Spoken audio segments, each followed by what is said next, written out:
fato a gente consiga fazer a diferença que a gente almeja nos lugares que a gente trabalha. Obrigada, professor. Bom dia. Eu observo que algumas de vocês estão fazendo uma espécie de maratona, porque ontem à noite estavam lá na formação com as professoras das escolas rurais, né? Eu pretendo, com o tempo, visitar cada uma das escolas rurais, além, é claro, das escolas urbanas. A propósito, no final desse mês, para completar a jornada da consultoria em março, nós teremos um dia para um novo encontro com os diretores escolares e poderíamos aproveitar e visitar uma escola no outro turno, não é isso? Pois bem, é uma alegria nós termos hoje o primeiro encontro com vocês, coordenadoras pedagógicas, que são profissionais que, sobretudo nesta situação de transição, desempenham e desempenharão um papel estratégico em cada escola, semelhante ao papel do diretor ou da diretora escolar, que é a coordenação direta do processo de ensino e de aprendizado dos alunos. Nós temos muitas qualidades, temos muitas vitórias, mas temos também problemas que é preciso que tenhamos consciência de cada um deles e encontrarmos juntos o melhor modo de gradualmente solucionar cada um desses problemas. Para citar exemplo, o problema da recorrência, que não é somente em Conceição do Mato Dentro, é uma questão que se estende ao território nacional, em quase todas as redes de ensino, do fenômeno do analfabeto funcional. É o aluno escolarizado formalmente, que progride na escolaridade formalmente, chega ao 5º ano, ingressa nos anos finais. Entretanto, o que ele aprendeu de leitura e aprendeu de escrita demonstra-se completamente insuficiente. Ele não tem a fluência, portanto, ele não tem a compreensão e ele não domina razoavelmente a escrita. E os suportes textuais que ele lê são muito elementares. Então, ele chega ao 5º ano e, às vezes, ao 6º ano, entretanto, com um perfil cognitivo em leitura e em escrita esperado de um aluno até mesmo de 1º ano dos anos iniciais do ensino fundamental. Então, esse é um problema recorrente que nós precisamos, de maneira definitiva, eliminar ao longo desse ano, o mais rápido quanto seja possível. E não basta eliminar, vamos chamar o estoque acumulado de alunos em situação de analfabetismo funcional. Tão importante quanto, usando estratégias especiais, como aula no contraturno, para esses alunos, é não permitirmos que isso volte a acontecer a partir do 1º ano. Porque não resultaria inteligente, seria ilógico nós enfrentarmos a situação do analfabetismo funcional, reconhecendo alunos que progrediram na escolaridade, mas que se encontram nessa situação, e ao mesmo tempo, cá na entrada dos anos iniciais, nós permitirmos o surgimento de uma nova, eu vou usar uma palavra nova, coorte de alunos que a partir do 1º ano já começam a ficar em situação de analfabetismo funcional. É bom vocês terem domínio dessa palavra. Ela é muito usada em demografia, estudo de dinâmica de população, e muito usada em estatística. É coorte, uma palavra única com 2 Os, que significa, não é uma geração, é a entrada anual. No caso de alunos na escola no 1º ano, você tem uma coorte anual de alunos que ingressam no 1º ano, os outros que passam ao 2º ano. Então, nesta coorte que vem do 2º período e ingressa no 1º ano dos anos iniciais, nós temos que assegurar que eles tenham o domínio da leitura, o domínio da escrita, o domínio do cálculo, conforme os descritores patentes nas habilidades estudadas em língua portuguesa e em matemática, respectivas ao 1º ano. Então, é uma coisa sistêmica. Em educação, não existe, não se aplica a regra, uma coisa de cada vez, ao contrário.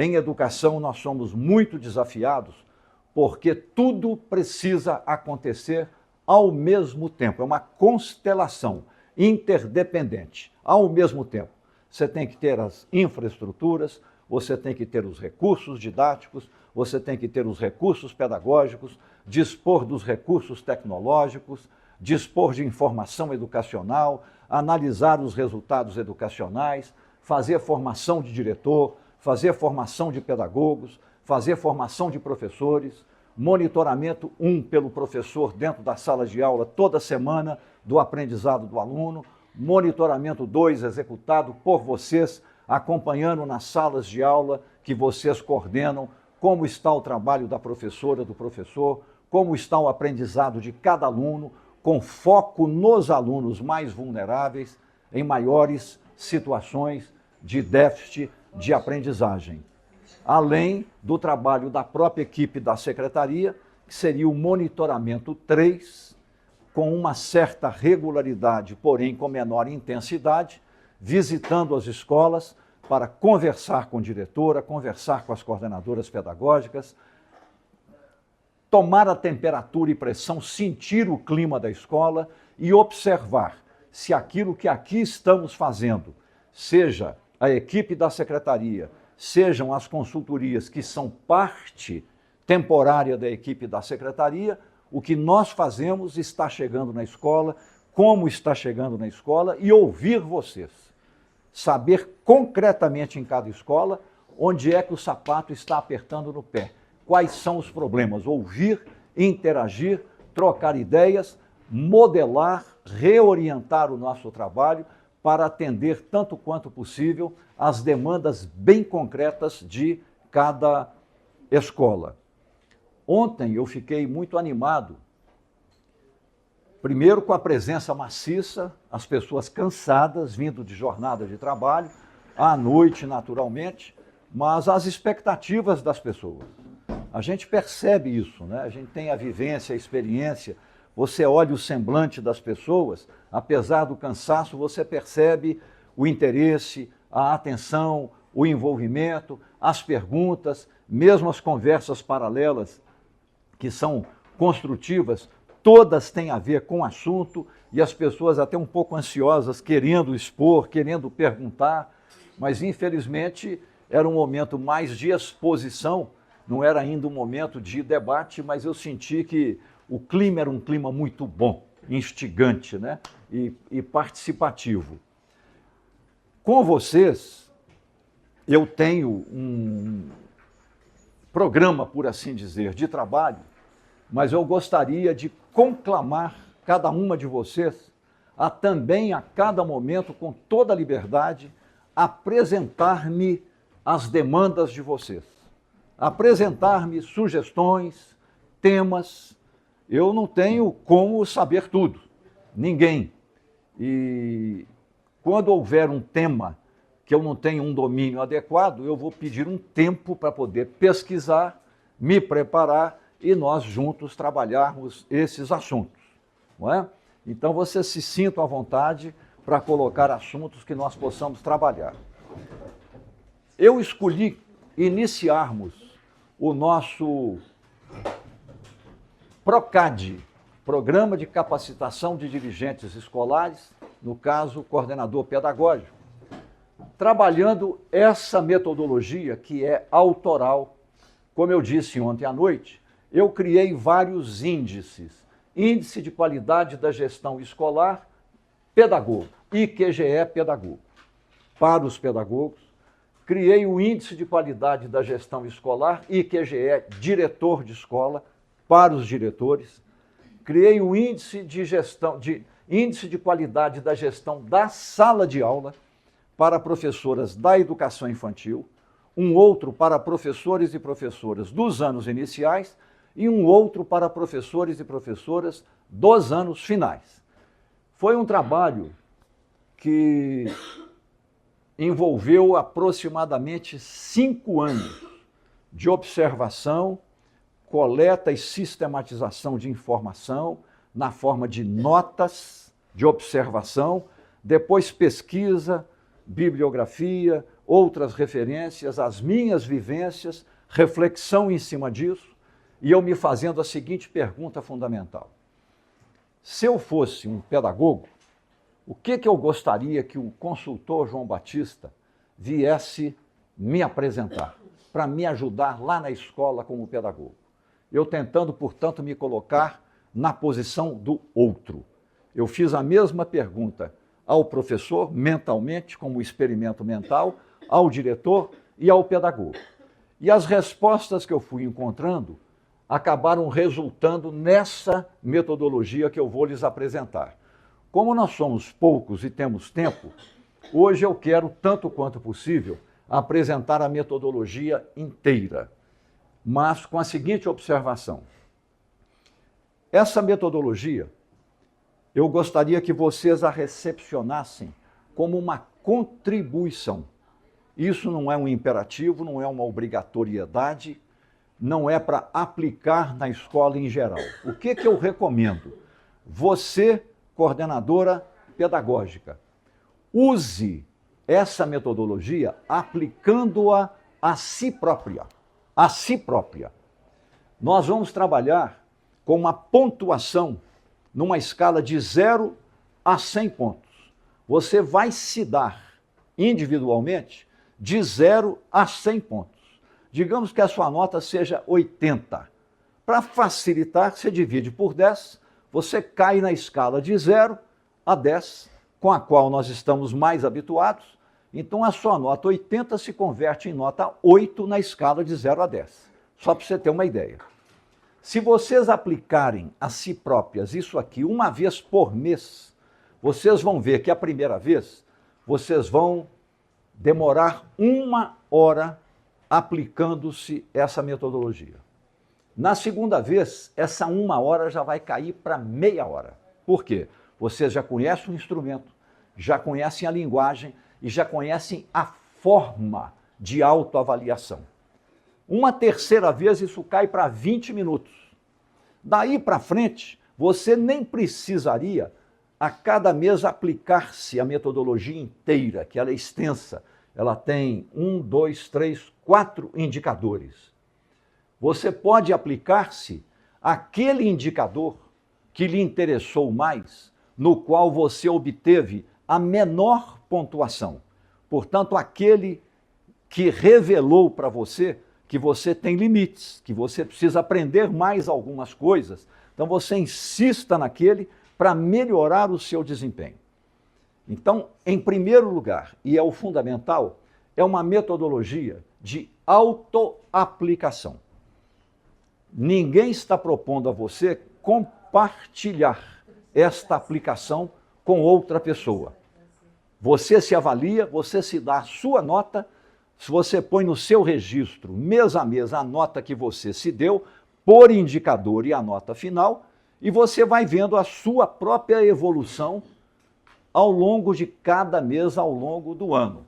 Claro que eu estou contando com isso que ninguém vai cometer a imprudência de praticar auto-engano. Eu não estou bom nisso aqui, eu não estou boa nisso aqui, mas eu vou me dar a nota máxima. Aí você está anulando o efeito de aprendizado ao aplicar essa metodologia, né? É você falando com você mesma a verdade para você mesma. Estou bem nisso, mas não estou bem nisso aqui. Vamos ver como é que eu faço daqui para frente, né? Uma outra forma, é uma escolha pessoal de você usar essa metodologia, é compartilhar a aplicação com alguém com quem você tenha maior afinidade pessoal e profissional. Vocês vão fazer uma troca. Você escolhe uma colega professora, você se autoavalia, ela se autoavalia. E depois vocês fazem o contrário. Ela te avalia e você a avalia. Para você ter um parâmetro. Eu me autoavaliei de uma forma, me dei nota 80. Mas a minha colega me avaliou e me deu nota 60. E vocês não vão discutir, vocês vão trocar figurinhas, vocês vão trocar ideias, vocês vão aprender uma com a outra mutuamente. Até porque você escolheu como parceira uma pessoa em quem você confia e a recíproca é verdadeira. Tem uma outra possibilidade também, que aí depende do tipo de relacionamento e de troca de confiança mútua que você tenha com a diretora da escola. Vocês podem trocar figurinha com a diretora da escola. A diretora da escola usa a metodologia de vocês, essa, e avalia a coordenadora pedagógica. E você, coordenadora, usa a metodologia aplicável à diretora, que é diferente da sua, e avalia a diretora. Isso fica entre vocês. Essa nota, naquele mês, é um assunto entre vocês. Vocês vão trocar figurinha. Você pode fazer isso todo mês. Então, tem várias maneiras de vocês fazerem isso. E é uma informação que você vai guardar para si própria, ok? É esse o sentido dessa metodologia. Eu chamo até de auto-orientação. Eu me aplico e me auto-oriento, identifico as minhas lacunas de formação e desempenho e me concentro naquelas lacunas para superá-las e melhorar meu conhecimento e melhorar as minhas tecnicalidades, o meu trabalho como pedagogo na escola. Eu escolhi 4 indicadores para, a partir de cada um, organizar os quesitos. Os quesitos são organizados da seguinte maneira. Como são 100 pontos, vocês estão vendo? O primeiro indicador, eu atribuí 23 pontos a ele.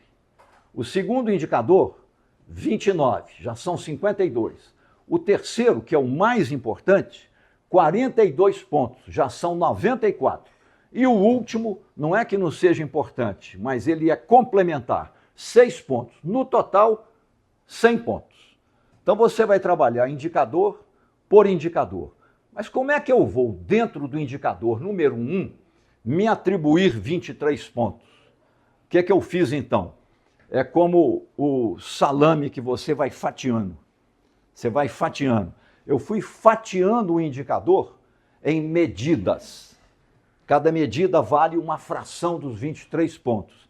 E a medida, eu fatiei também ela em tópicos, para facilitar uma distribuição de pontos, até com meio ponto, 1 ponto. Então, com isso, dentro do primeiro indicador, os 23 pontos, provavelmente, eu não me lembro, nós vamos ver daqui a pouco, devem envolver algo em torno de 20 a 25 tópicos e subtópicos. Para cada um, meio ponto, 1 ponto, meio ponto, 1 ponto, e você vai somando, medida por medida. Opa, o que eu fiz nada aqui? Vem, aqui? Aqui? Você quer maior a tela inteira? Ah, tá. Tá bom? Tá bom. Então vamos aos exemplos. Primeiro indicador.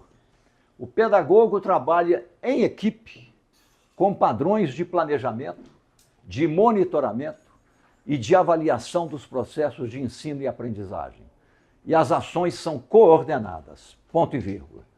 A escola tem metas e as realiza, ponto e vírgula.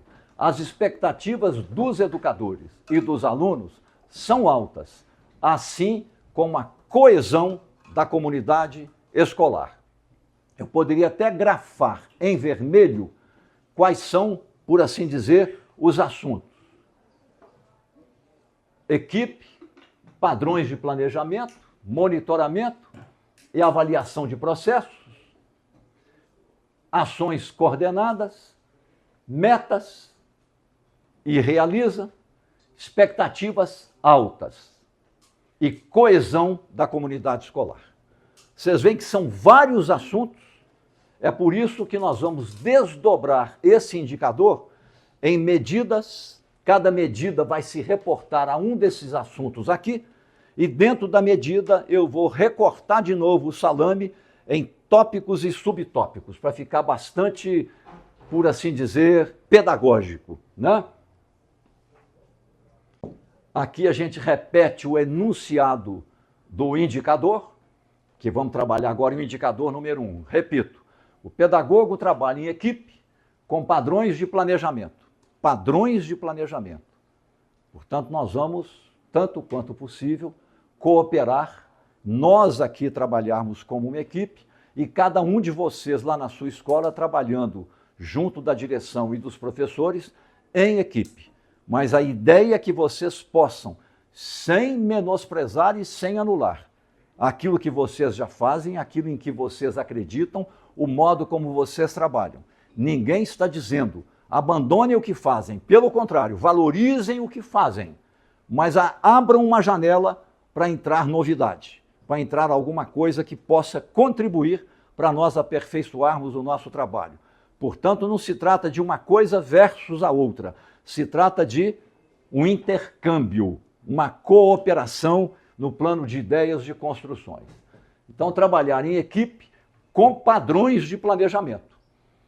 Isso é um objetivo. Nós temos um padrão de planejamento que nos unifique. Por exemplo, quando você, lá na sua escola, vai fazer visita à sala de aula, não seria muito interessante que cada uma de vocês contasse para outra como é que você procede quando entra numa sala de aula? Você leva algum instrumento de registro padronizado? Você tem uma planilha?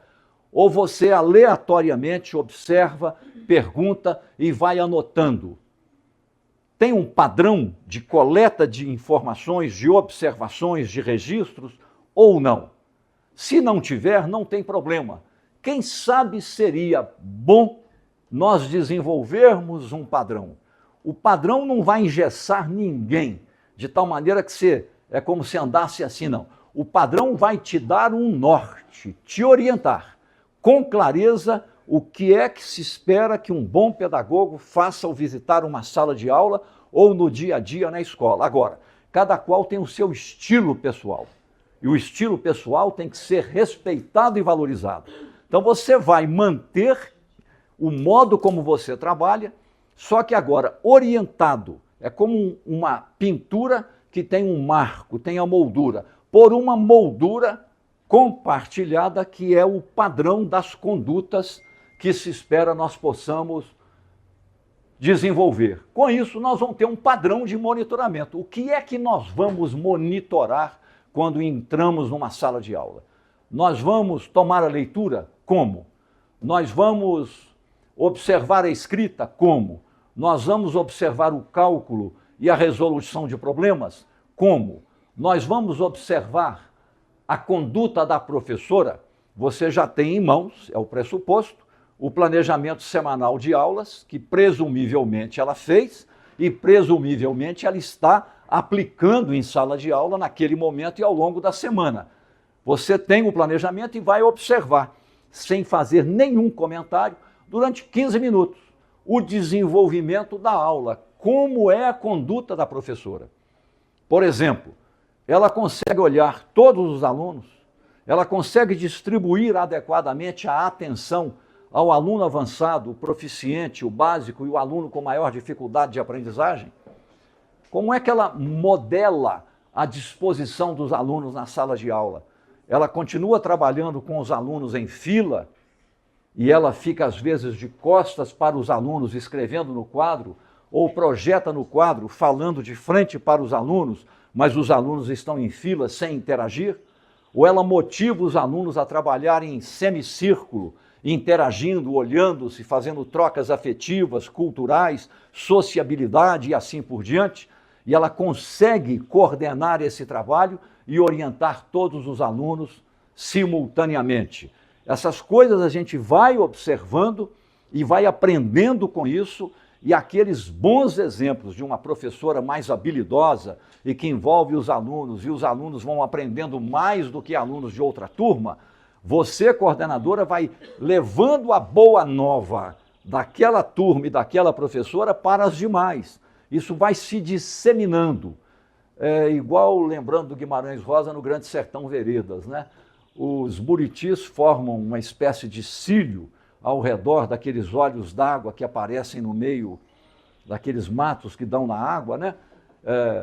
Porque a própria água vai levando a semente do buriti, os pássaros também, então está o buritizal como cílio circundando todo um olho. É mais ou menos isso, né?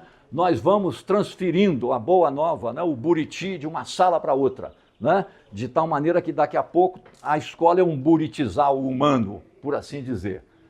E avaliação dos processos de ensino e aprendizagem. A avaliação é um desafio, mas é um desafio notável.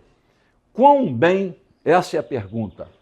Ou antes, a professora, nesta semana, realizou os objetivos de ensino e de aprendizagem previstos no planejamento? Realizou quão bem? Até certo ponto, razoavelmente, bem, muito bem ou excelente. Quão bem? A gente vai aprendendo a fazer isso. As ações são coordenadas, ou seja, você, coordenadora pedagógica, interage com todas as professoras que você coordena e que a tem como uma referência de liderança e orientação, e vocês coordenam as ações entre si. A palavra coordenação, na nossa língua, é riquíssima. É uma palavra composta. Coordenar. Ordenar com o outro ou com os outros. Ordenar é muito fácil. Ordenar basta você dispor de poder burocrático e formal, impor às pessoas e, eventualmente, se as pessoas resistem, você exerce o poder para inibi-las, coibi-las e, de alguma maneira, por assim dizer, exercer um domínio arbitrário sobre as pessoas. Para isso não é preciso inteligência. Quem faz isso é chefe, nunca será um líder. Líder, como vocês, é diferente. Você tem que interagir com todos que são diferentes de você e diferentes entre si, interagir lidando com idiosincrasias pessoais. Uma pessoa que é mais irritável, uma pessoa que é mais, por assim dizer, hipersensível, uma pessoa que é um pouco mais contundente, não chega a ser grosseira, mas é muito contundente e às vezes extravagante, uma pessoa que é mais passiva, qualquer coisa que acontecer está bem ou não está bem, porque você nunca sabe, a passividade é um mistério, né?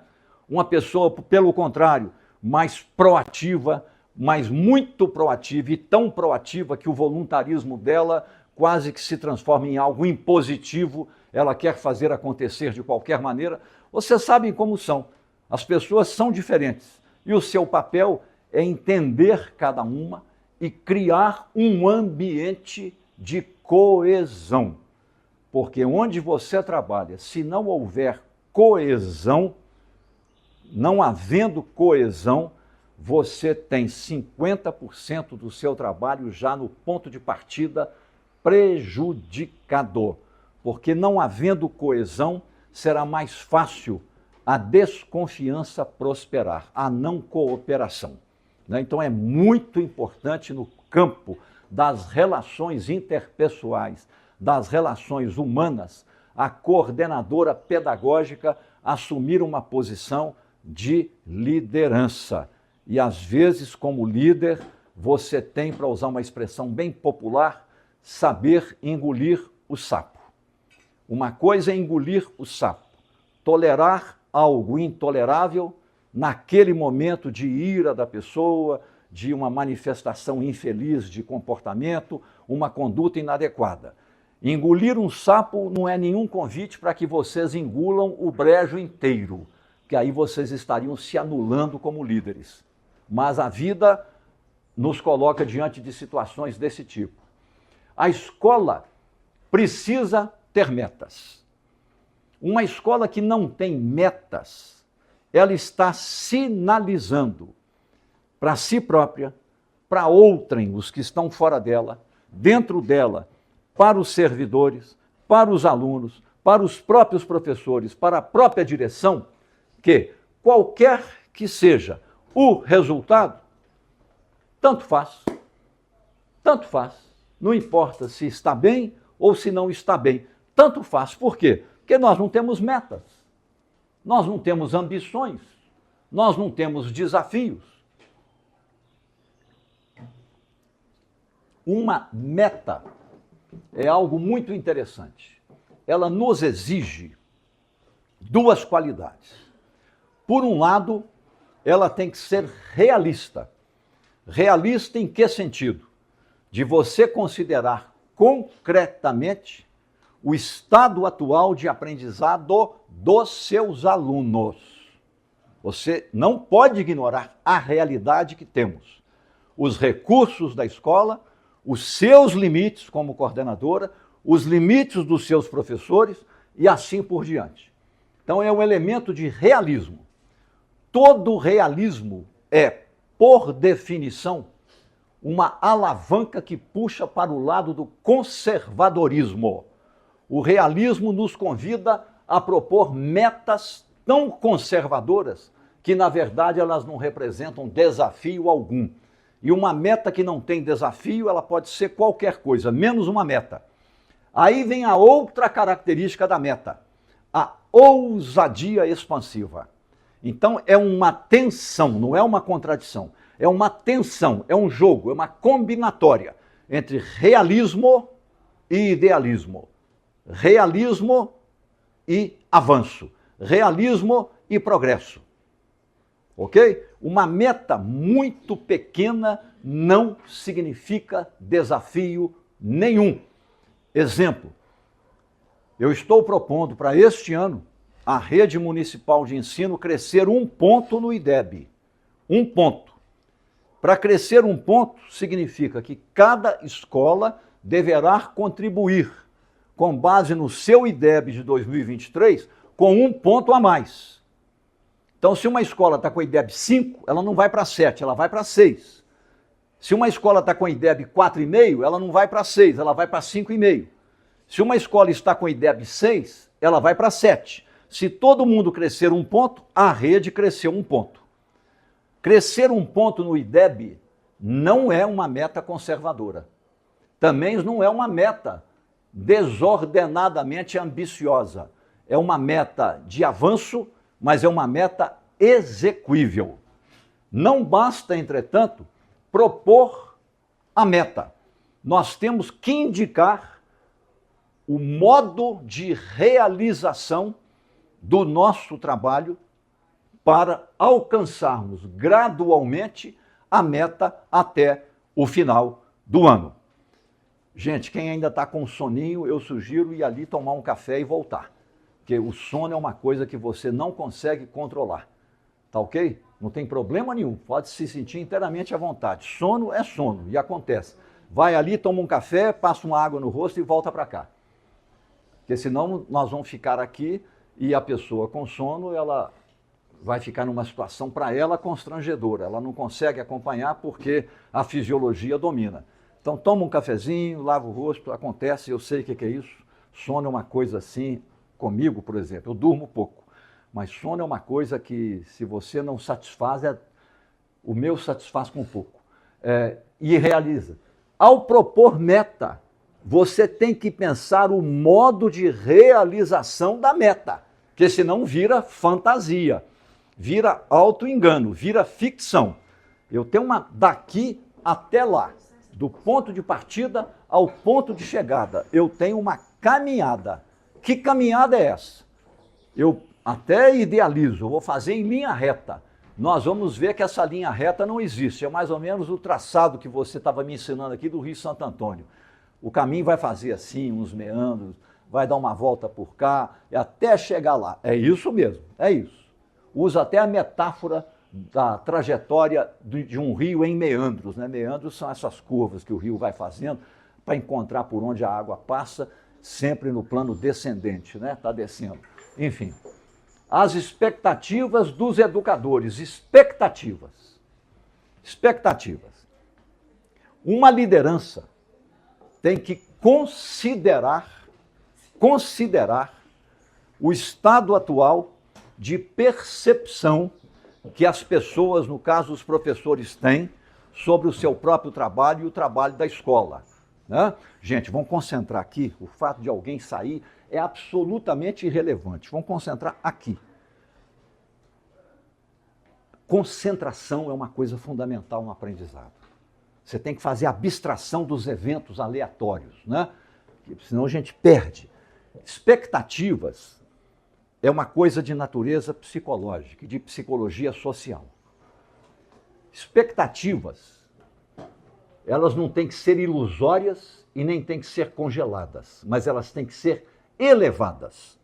Uma escola para crescer, um aluno para aprender, um professor para fazer um bom trabalho, ele precisa elevar as expectativas a respeito dele mesmo. Que expectativas ele tem? Expectativas de cumprir o calendário, de cumprir o horário, de cumprir as normas, de fazer o para casa básico. Não é expectativa. É observância das regras do jogo. Como é que eu vou além disso? Eu acredito em mim mesmo, eu me preparo cada vez mais para desempenhar-me melhor, meus alunos aprenderem e assim por diante. Então, há que haver uma elevação das expectativas. O professor tem que ser um motivador no aspecto psicológico e emocional dos alunos. Um coordenador pedagógico precisa contribuir para elevar as expectativas dos professores e dos alunos e do diretor. Às vezes você tem um diretor que é uma figura humana nobre, muito boa, mas de baixas expectativas, e às vezes o próprio coordenador pedagógico tem que cumprir um pouco o papel do diretor e elevando o astral, as expectativas do próprio diretor. Formação de altas expectativas em torno de aprendizado. Se eu ponho uma meta baixinha, eu estou na contramão da elevação das expectativas. Ao contrário, eu estou propondo expectativa negativa. Nós somos tão fracos que nós temos medo de ousar crescer. Não há expectativa que resista a uma situação como essa, né? Mas também não é transformar a meta em delírio. É aquela dualidade, aquela tensão que eu falei. É o realismo com o idealismo. A realidade com o desafio, né? E dos alunos. E gerar coesão da comunidade escolar.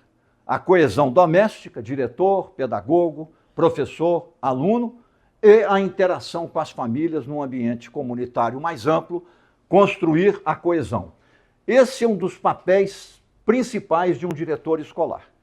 Garantir a coesão interna com a ajuda dos coordenadores pedagógicos. Um ambiente onde não há coesão, tudo fica muitas vezes mais difícil. Os custos emocionais de quem trabalha num ambiente que não se caracteriza por uma razoável coesão, e coesão não significa ausência de tensões. O que não pode é uma tensão nas relações humanas, um inconformismo, um momento, por assim dizer, de incompatibilidades, se degenerar em conflito, degenerar em desrespeito, degenerar em extrapolações inaceitáveis, né? Ok?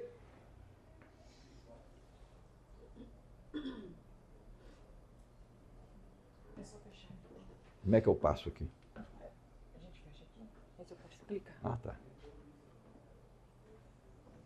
É o 5, esse aqui?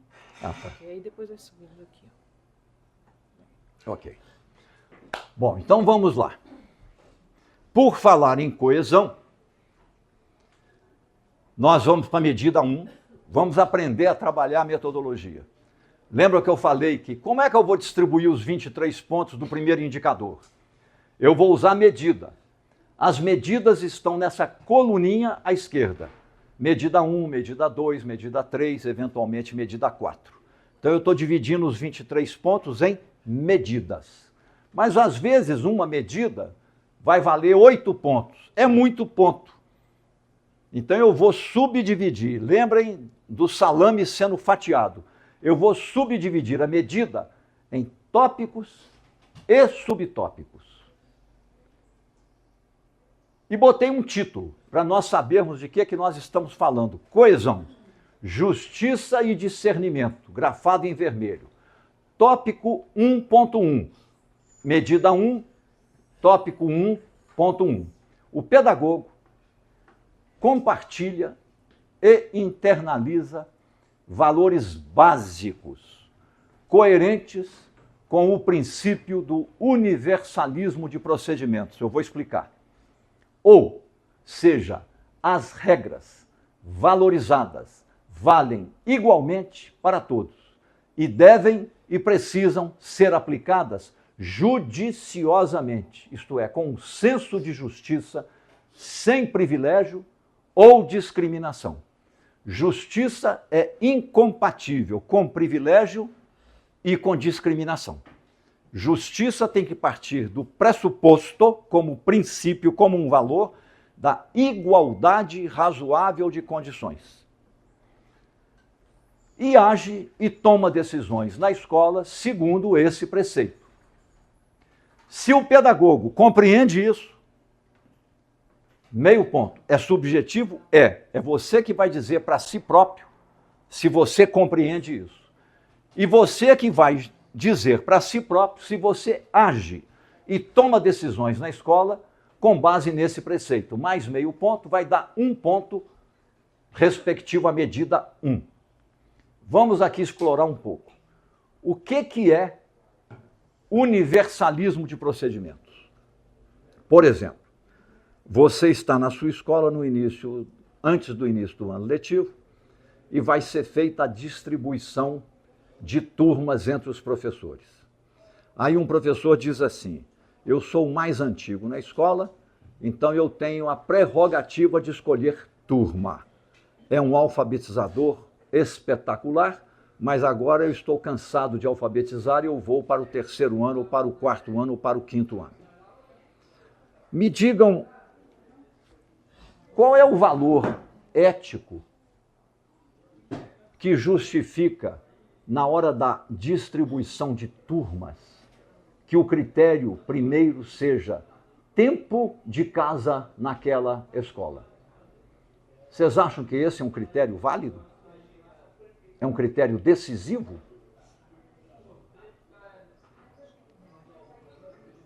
O que vocês acham que deveria pautar a decisão da escola, orientar a decisão da escola?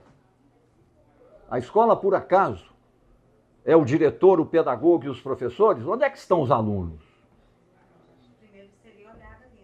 Um valor mais alto não seria o melhor interesse dos alunos como coletividade? Ao invés do que é melhor para mim, que é legítimo, e os alunos? O que é melhor para os alunos? Então, a distribuição de professores em turmas deveria ser uma decisão colegiada.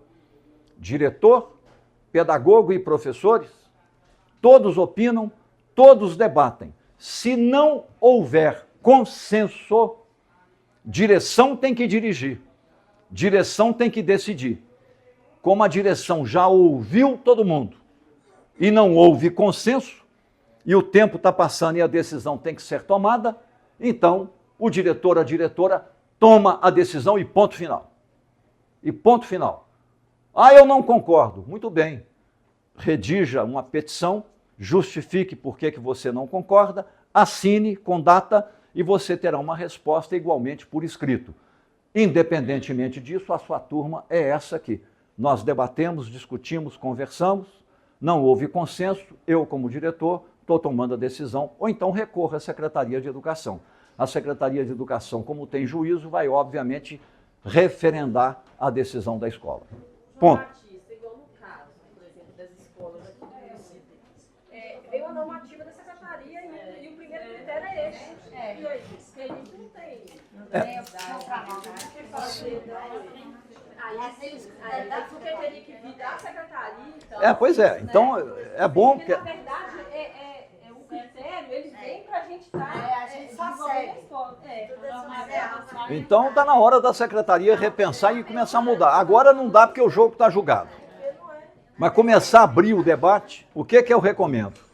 Abram esse debate agora. Deixa todo mundo se manifestar. Deixa o contraditório correr solto. Não temos pressa, vai ser para o ano que vem. Agora, formou um consenso? Ótimo. Transforme em resolução do secretário. Não formou um consenso?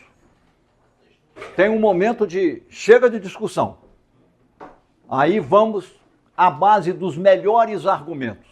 Vão ver os argumentos do tempo de escola. Vão ver os argumentos do que é melhor para os alunos. Vai prevalecer o melhor argumento. faça-se a resolução, a contar do ano que vem, cumpra-se. E seria bom que com 6 meses de antecedência, todos os professores mais antigos vão saber que terminou o império do tempo de casa. Nem em quartel de militar hoje, tempo de casa já não é tão importante assim. Nem na Igreja Católica. Já está começando a surgir cardeal de 50 anos de idade. Antes só tinha 70 anos. Não vou falar mal de 70 anos não, senão eu vou me chamar de muito velho. Né? Que antes só tinha lá gente de bengala, não sei o quê, enfim. Agora não, agora já estão aparecendo uns de cabeça preta e tal, e tal, e tal. Ok? Quem queria falar? Tudo que falou que a gente concorda, a gente sabe o que acontece, mas eu acho que também, quando se forma um professor, ele não se forma só alfabetizador, ou só o segundo ano, ou só o terceiro, o quarto, o quinto. Então, aí a esperança que todos que estejam ali ter igual a nossa formação aqui. Eu estou atuando na educação infantil. A secretaria nos convidou e falou que a formação é para todos, porque eu sou pedagoga da rede. Isso. Então, eu tenho que me preparar, porque se amanhã ou depois eu estiver numa outra escola que atenda o que a minha creche, então é improvável que vai evoluir. Mas então, se eu estiver atuando numa outra escola, eu já estou preparada. É claro que se demorar muito, se eu entrar, eu vou ter que fazer alguns ajustes ali e tudo mais. Por quê? Aí eu entendo o professor que às vezes ele realmente está cansado. Por que os outros então não podem se aprimorar na área da alfabetização se ele formou para isso? Então a gente tem aí a nossa formação continuada, ela é interessante por causa disso. E começar a mudar, porque se a gente não tiver a possibilidade, porque tem uma legislação aí no nosso município, todos têm que rodar todos os assentos, por que não?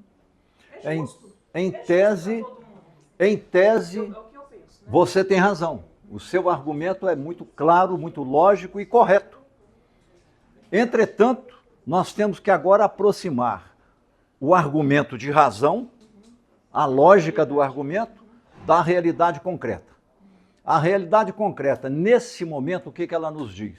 Nós temos um quantitativo que não é pequeno, de alunos em situação de urgência e emergência, que ao chegarem no pronto-socorro, eles não vão entrar na fila do cadastro, eles vão entrar pela urgência e emergência. Não quer dizer que vão para a UTI, não. Quem são esses alunos? Aqueles que estão em situação de analfabetismo funcional. Para resolver este problema, nesse momento agônico, atípico, crítico, eu necessito dos melhores alfabetizadores atuais. Então, eles deveriam estar nas classes de alfabetização no primeiro e no segundo ano. Agora, na linha do que você colocou, há vários arranjos que são muito interessantes. Em seguida, eu te passo a palavra. Uma boa alfabetizadora trabalha com uma turma no primeiro ano e há escolas que adotam que a turma, ao passar ao segundo ano, esta alfabetizadora acompanha a turma e vá concluir o processo alfabetizador. Isso é uma decisão que ninguém melhor do que a escola para tomar essa decisão. Né? A mesma coisa pode acontecer com o terceiro, quarto e quinto ano. Uma boa professora do terceiro ano pode acompanhar os seus alunos no quarto até a conclusão do quinto ano. Não há nenhum argumento de natureza teórica que se oponha a esse tipo de arranjos construtivos de natureza pedagógica, pensando o que é melhor para o aluno. Assim como podemos ter um arranjo segundo o qual, em tese, na linha do que ela disse, professores alfabetizadores que se iniciam agora como tais vão trabalhar durante 5 anos em classes de alfabetização. E os demais, terceiro, quarto e quinto anos. Concluído o primeiro quinquênio, nós vamos fazer uma troca de posições. Professores que estão no terceiro, quarto e quinto vão trabalhar em alfabetização, supondo que ao longo desses 5 anos eles aperfeiçoaram-se mais para trabalhar como alfabetizadores, já sabendo que a escola e a rede adotam uma regra de revezamento. O que eu estou chamando a atenção, que tudo que ela falou está dentro do processo pedagógico. O argumento dela é completamente pedagógico e corretíssimo. É um argumento irreparável, eu diria até que deve ser uma regra geral. O que eu estou falando é diferente. São certos arranjos que levam em conta critérios externos à questão pedagógica. Quando eu digo, eu vou escolher turma porque eu tenho a prerrogativa de maior tempo de casa, isso não é critério pedagógico em hipótese alguma. Isso é um critério cartorial. Cartorial, é uma carteirada. Não é que a pessoa esteja agindo de má fé, não é essa a questão, né? Isso é uma carteirada. Peraí, vamos conversar sobre isso. Ninguém é dono de nada, é como ela disse. Nós todos estamos lotados na rede. É claro que é natural que a gente tenha o sentimento de pertencimento humano pelo vínculo a uma escola. Todo mundo quer ter um vínculo, um sentimento de pertencimento àquela escola. Eu posso prestar um serviço à secretaria, mas isso pode ser duradouro ou transitório, mas eu tenho o meu ponto de partida estável, que é lá na escola. Isso é humano, natural e razoável. Senão a pessoa vai se sentir um pouco como um errante. O dia que eu não estiver na secretaria, para onde eu vou? Eu sou da localidade rural tal, de repente vai ter uma vaga no oposto. Ao invés de eu estar perto de Diamantina, eu vou lá para perto de Ferros, por exemplo. Não é razoável, gera na pessoa um sentimento de instabilidade, sabe? De ausência de lugar. Pois não. Não, é só comentando que eu concordo com isso que você falou também, porém eu acho que a gente tem que ver o perfil também do profissional. Porque tem profissional que às vezes não tem perfil. Por exemplo, tem uma professora lá que ela pegou uma educação infantil, ela não tem o perfil de educação infantil. Então eu acho que tem que levar isso em consideração também. É lógico que todos têm que ter a oportunidade de passar até mesmo para experimentar. Mas as pessoas têm um perfil diferente das outras. Sim. Então eu acho que tem essa questão que eu acho que tem que levar em conta. Senão ela não vai fazer um bom trabalho dentro da sala. Até porque as diferenças, primeiro e segundo períodos da pré-escola e os 5 anos dos anos iniciais, são muito marcantes. Aliás, isso tem a ver com a proposta final que eu vou lhes fazer como tarefa para vocês desenvolverem. No final eu falo. Bom, então o que eu queria chamar a atenção aqui? Universalismo de procedimentos é um conceito que valoriza a igualdade de status entre as pessoas. Não há uma hierarquia aqui. Ninguém tem direito adquirido ou um direito superior ao direito do outro. Por isso é universalismo de procedimentos. Como é que você garante o universalismo de procedimentos? Não é o diretor arbitrando o que e como decidir. Regra escrita, discutida, consensuada, compartilhada, e quando ela é estabelecida de modo institucional por escrito, ela se torna um valor, uma norma, uma regra legitimada, porque dentro dela está a justiça no procedimento de distribuição das pessoas. Universalismo de procedimentos, isto é, ninguém está acima da lei ou da regra e ninguém está abaixo da lei ou da regra. Aí você comunica a todo mundo uma igualdade originária de condições. De saída, você tem uma igualdade de condições. E mais, isso deveria valer para todos os professores, independente do tempo de serviço, mas há uma situação de exceção, que é a situação do professor concursado ainda em estágio probatório. Como ele está em estágio probatório, presumindo que o estágio probatório é para valer, portanto o professor é avaliado todo mês por escrito, porque senão ele já entra achando que a estabilidade está esperando por ele daqui a 3 anos, independentemente do desempenho e da conduta dele, né? Aí é um caso a se pensar, tá? Então, para aplicar isso judiciosamente, isto é, segundo um senso de justiça compartilhado, o que exclui o privilégio e exclui a discriminação. Porque quando em uma comunidade, numa família, imagine numa escola, que não somos uma família no sentido do núcleo familiar, você pratica privilégio para alguns e discriminação para os muitos, o que vocês concluem que vai acontecer nessa escola? Imediatamente uma divisão. E qual é o ponto de corte?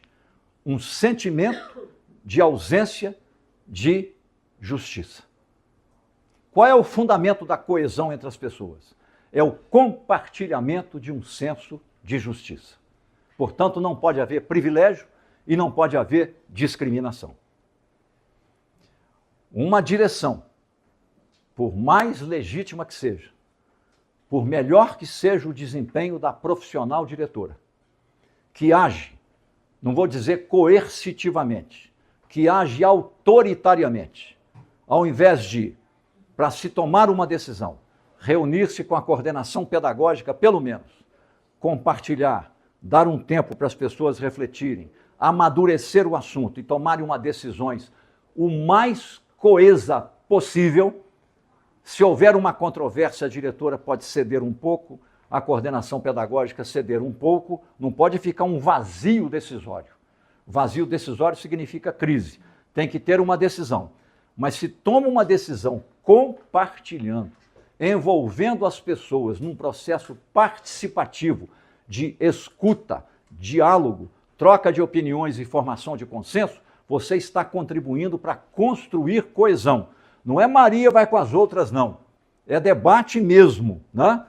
Agora, quando eu elimino isso, em nome da rapidez, em nome da eficiência, porque eu acredito tanto em mim que eu não preciso ouvir ninguém, você começa a adquirir uma característica mais autoritária e você começa a fazer uma espécie de uma muralha ao redor de si mesmo. Você vai ficando inacessível, as pessoas vão tendo receio de recorrer a você, porque sabem que não serão ouvidas e até já ficam desesperançadas de buscar diálogo com você, porque não vai adiantar.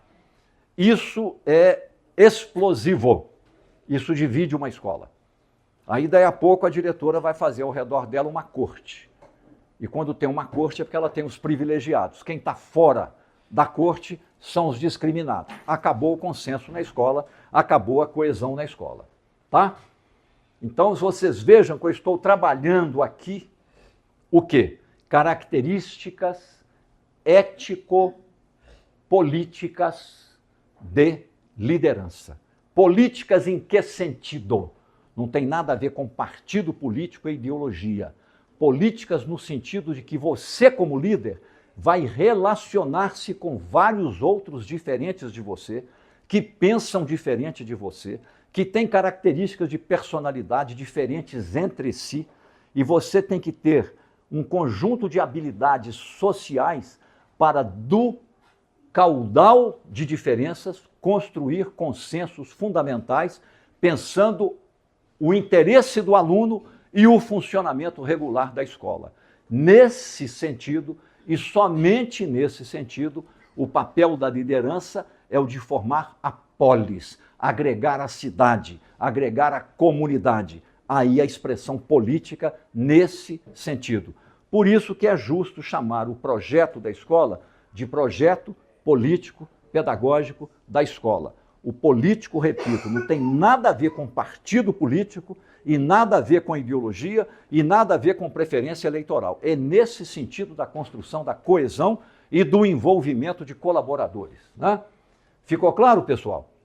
Então aqui vocês vão avaliar-se se vão se dar meio ponto e meio ponto e ganhar esse 1 ponto. Por que tem um tracinho com espaço vazio? Para você escrever nesse tópico qual é a sua nota. 0, meio ou 1. Tem 3 opções. Eu não mereço esse meio nem esse meio, vou ficar com 0. Eu mereço esse, mas esse aqui não, vou ficar com meio. Ou mereço os 2, eu vou ficar com 1 ponto. Depois você vai somar aqui, em cima de cada tracinho, os pontos. Em 1 ponto você ganhou 1 ponto. Vamos dizer que aqui em 4 pontos você vai ganhar 2. Você soma aqui, os pontos que você ganhou nessa medida. E no final, você soma os pontos por medida e tem a nota por medida. E na última coluna, quando terminar o indicador, você soma os pontos das medidas, você tem a nota por indicador. Entenderam? É muito simples. É só prestar uma atençãozinha básica, né? aqui tópico, medida, indicador. Tá ok? É fácil e gostoso trabalhar com esse negócio. E vocês estão vendo como é que um tópico, olha aqui, quanta coisa nos proporciona para discutir. O que é que nós discutimos aqui? Ética. Acabamos de fazer uma reflexão sobre conduta ética na escola. Ação coletiva orientada segundo valores éticos. Ok? Tópico 1.2. O 1 diz respeito à medida 1. O pedagogo. Subtópico. Aqui, ó. Subtópico, tá? Empenha-se, manifesta-se com clareza e procura sempre decidir, observando primeiro e com prioridade o que é melhor para a aprendizagem e a formação dos alunos. É subjetivo. Vocês é que vão decidir se agem dessa maneira ao tomar decisões e ao fazer o que programaram executar. Um ponto. Subtópico 2. Ouvidos e orientados por vocês, os professores recebem lotação segundo as suas habilidades e as necessidades dos alunos. Aí vocês vão dizer, mas não somos nós que decidimos, é a Secretaria Municipal de Educação. Nós estamos cumprindo uma regra. Acho que precisa ser repensado isso com o tempo, né? Aí, gente, para mim, não importa se é a secretaria, se é a direção, se é uma escola individual. Importa o fato. Qual é o fato hoje? Está prevalecendo a regra que a secretaria estabeleceu. Então, as pessoas estão tendo lotação segundo o tempo de serviço. Então, ninguém vai ganhar esse ponto. Todo mundo vai perder esse ponto. Mas não é justo, não fomos nós que estabelecemos a regra. Aqui não é questão de justo ou injusto, é questão factual. O fato é que a lotação das pessoas na escola, não importa de onde partiu a decisão, é segundo o tempo de serviço. Então, mas eu não concordo, não importa, vai perder o ponto, pois não. É só pensando mesmo para a gente refletir, já que não é uma decisão já direcionada, né?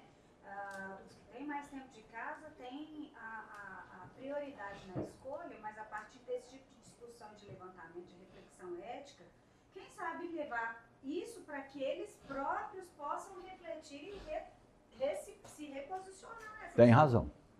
Vocês conduzirem na escola, usando esse material, uma reflexão com os professores, você tem toda a razão, não tinha pensado isso não, será provável convencer professores de que, independentemente da norma, é possível fazer diferente. Tá? O subtópico 3, ou seja, não segundo a antiguidade na escola. Eu esqueci como é que eu faço aqui. Agora é do lado. Agora é aqui, né? Tá. É o terceiro? Ele é porque vai ter que diminuir a porcentagem. Se eu diminuir para aí cabe 80, tudo fica bom? Aí. Deu? Todo? Deu. Não. Mas já tá melhor. Não, tá, deu. São 4 pontos. Agora vai dar certinho, o quadro certinho. Tá ok. Ou seja, não segundo a antiguidade na escola. E a escola oferece evidência de que assim decide, é o que você acabou de falar. Um ponto. Subtópico 4. E a escola desfruta de respeitabilidade e autonomia decisória para assim funcionar. O que você acabou de falar. Tem a norma. Vocês não estão transgredindo a norma. Vocês estão colocando a norma em discussão com uma porta de flexibilidade. Se os professores concordarem, podemos mudar. Se um professor não concordar, ele tem a norma ao lado dele, nós vamos respeitar isso enquanto a norma não muda. Porque simplesmente afrontar a norma é o caminho menos inteligente, que nós estamos desautorizando tudo. Não, esse é um processo. O modo que você sugeriu me parece perfeito, ok? Então aqui vocês vão decidir sobre cada um desses pontos que formam 4 pontos respectivos ao segundo tópico 1.2 da medida 1. Tá claro? De novo, medida, tópico, subtópico e a distribuição de pontos. Eu tenho a impressão que eu estou nesse aqui, não é? É só para 5. É porque o contorno fica vermelho. Ah, e tá. aqui é o 6. Isso. Bom. Na medida 1, vamos só terminar a medida 1 e a gente faz um lanche? O tópico 1.3. Lembrando que o 1 é o 1 da medida 1, tá ok? Subtópico 1. O pedagogo participa da elaboração e auxilia o diretor na coordenação da execução do projeto político-pedagógico da escola. Um ponto. O que isso aqui pressupõe? Claro, que a escola tem um projeto político-pedagógico. Ah, não tem? Zero. Ah, não tem por quê? Eu sou pedagogo, cheguei esse ano. E, portanto, eu não posso ser responsabilizado pelo fato da escola não ter projeto político-pedagógico. Nada disso vale como argumento. Porque prepondera o fato. Qual é o fato? A escola não tem projeto político-pedagógico. Ah, estou sendo penalizado, perdendo um ponto, que eu estou chegando agora. Sinto muito, vai perder um ponto. Esforce-se a partir de agora para convencer a diretora a trabalharmos para elaborar o projeto político-pedagógico. Na hora que ele estiver concluído, vamos rever, eu já vou ganhar esse ponto. É assim que funciona. Não se transfere o problema para outro. Nós temos que assumir como escola, tá ok? Não tem, não tem. Então, não tem como ganhar esse ponto, tá? Subtópico 2, dentro do tópico 1.3. O pedagogo monitora a aplicação e a atualização do planejamento estratégico situacional da escola. Nós vamos fazer isso em oficina depois. Quando nós formos trabalhar o planejamento estratégico situacional da escola, nós vamos precisar de 1 dia e meio de trabalho com a turma, tá? Manhã e tarde, uma manhã. É um negócio difícil. E com direção e supervisão. Direção e supervisão. É difícil. E aí, depois que nós fizermos aqui, diretor e supervisor, vocês vão replicar isso na escola com os professores, tá? Mas primeiro, eu peço encarecidamente, nesse dia vai ser complicado para vocês, eu sei, deixar a escola sem diretor e sem supervisor. Mas com menos de 1 dia e meio, o trabalho não fica bem feito. E o tempo inteiro, o diretor e o pedagogo trabalhando juntos, talvez a gente ponha 2 escolas juntas em mesas. Eu vi ali um caramanchão, lugar bom para trabalhar, hein? Ali embaixo, hein? Debaixo das goiabeiras e tal. Bom demais. A chuva está... Tem o quê? Tem um sombrite ali, porque senão... Não vou explicar agora o que é planejamento estratégico situacional, senão desvia muito do foco, mas é uma metodologia simplesmente fantástica. Só para vocês terem uma ideia, você trabalha com diversos fatores. Coluna 1, fatores. Qualidade da direção. Você não está avaliando a pessoa da diretora, você está avaliando o desempenho institucional da direção. Fortalezas e fraquezas. Quais fortalezas, quais fraquezas? Segundo fator, qualidade da gestão pedagógica. Fortalezas e fraquezas. Terceiro fator, qualidade do trabalho dos professores. Fortalezas e fraquezas. Quarto fator, relação secretaria-escola, que às vezes um problema que está acentuado na escola tem origem numa decisão da secretaria. Então, a relação secretaria-escola, fortalezas, fraquezas. Depois vem atendimento ao educando, participação da família e tal. Você chega a 8 fatores. Para cada fator, você tem fortalezas e fraquezas. Por exemplo, professores, fortaleza, realizam semanalmente o módulo 2. Aí eu faço a pergunta: qual é, em média, a participação dos professores em todos os módulos 2? 60% dos professores participam de todo o módulo 2. Fortaleza é. Qual que é a fraqueza? Tem 40% que não participam regularmente. Fraqueza, 40% dos professores não participam regularmente. O mesmo assunto pode ser fortaleza em parte, fraqueza em parte. Você listou as fortalezas, listou as fraquezas, e você começa a fazer as combinações. Você tem o panorama da escola inteira. Ações 2025, 2026. Para quê? Consolidar fortaleza, enfrentar e eliminar fraqueza. Ações e ações. Metas 2025, 2026. Com base no diagnóstico qualitativo, nas ações que forem indicadas, que sejam execuíveis, e você vai buscar as metas.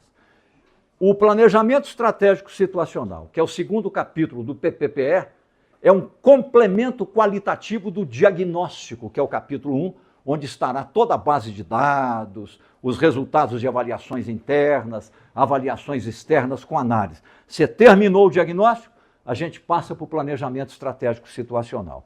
Vocês vão ver a clareza que isso aqui permite para você compreender em plenitude a escola onde você trabalha. A quantidade de aspectos que você não observou estando lá, porque quem está na escola consegue enxergar a árvore, mas não enxerga a floresta.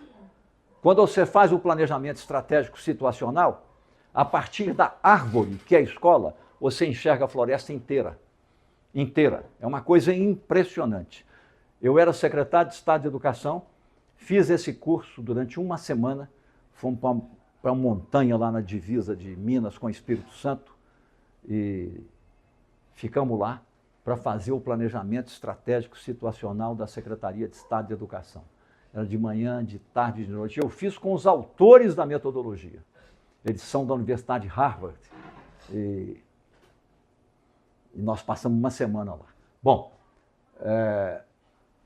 então, subtópico 2, monitora a aplicação e atualização do planejamento estratégico situacional, um componente do PPPE que estabelece as metas gerais da escola e, em especial, as metas da escola concernentes à Prova Brasil, IDEB, ANA e outras avaliações externas do aprendizado.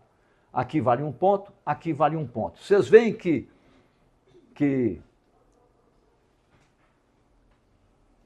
eu fiz aqui? O senhor tocou o cotovelo aqui, aí voltou. É bem sensível. Bom. Vocês veem que esse esse tópico 1.3, ele vale 6 pontos, tá? Então aqui nós já temos um ponto, aqui nós temos mais um. Vamos ver agora o subtópico 3. Monitora o pedagogo o cumprimento das metas de progresso acadêmico dos alunos da escola, estabelecidas em um compromisso de gestão. O compromisso de gestão é o próprio planejamento estratégico situacional que tem as metas. Anual, parte integrante e complementar do PPPE. Mais um ponto. Subtópico 4. O pedagogo, está aqui, garante que em cada sala de aula, cada professor oriente a sua conduta humana e didática e haja segundo o fundamento moral da justiça como equidade, em atenção aos alunos vulneráveis. Nós não falamos de um senso de justiça, que a coesão, o fundamento dela é o compartilhamento ético de um senso de justiça e agir segundo esse senso de justiça. Como nós somos humanos e, portanto, não somos uma sociedade de anjos e muito menos de demônios, nós não somos um misto de anjos e demônios, nós somos humanos. São os anjos que desejam tornar-se humanos, embora os humanos aspirem tornar-se anjos. Não tem nenhum problema que queiram ser, mas nós somos humanos, né? Com as nossas virtudes e as nossas incompletudes. Né? Então, o tópico 4, atenção aos alunos vulneráveis. Se nós estamos procurando agir segundo a justiça, por que o professor, na sala de aula, vai ignorar ou não dedicar a atenção que o caso requer aos alunos vulneráveis, que são os desiguais? Nós não queremos eliminar a desigualdade educacional dentro da escola? Então o professor tem que buscar estar apto, qualificado para dar conta de trabalhar com alunos vulneráveis, ao invés dessa tendência brasileira de, tem aluno vulnerável? Isso é um problema do professor recuperador. Ah, é? Então você quer ser professor meio copo d'água só para aluno avançado e aluno proficiente? O meio copo d'água vazio, que são os alunos básicos e os vulneráveis, você não quer. Você quer esses aqui, né?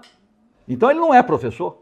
O professor tem que trabalhar com a diversidade, com a pluralidade, com as diferenças que há dentro de uma sala de aula, né? E elevando todos a um patamar superior. Está quase acabando. Vamos, o que está marcado é esse aqui. Então vamos. Eu posso puxar isso aqui para cima? Aqui, né? Não, pega dentro desse quadradinho. Essa setinha aqui que a gente... Tá. É aqui que vai? Isso, aí, ó. Aqui ela aparece quando a gente toca. Aí. Então eu vou para cá. Isso. Vamos subir, né? Que aí fica mais fácil para o senhor quando for passar.